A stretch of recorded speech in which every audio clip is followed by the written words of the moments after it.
Ayan guys, nag-start na tayo ng descending ng panel 120 dito sa right side yung napisahan natin. So pagkatapos itong right side, ililipat natin dito guys sa kaliwa. Ayan, hindi natin ililipat yung paglabahan natin yung 2% sun content guys. So from here, yan na natin. So naka-ride na rin yung ating cellwood pump para mamaya pag natapos yung sanding, mag-circulation tayo ng bentonite guys.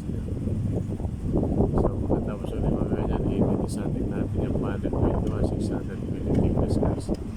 So after this, iwalog natin yung bakal, mag-sanding tayo dun sa panel 21 guys.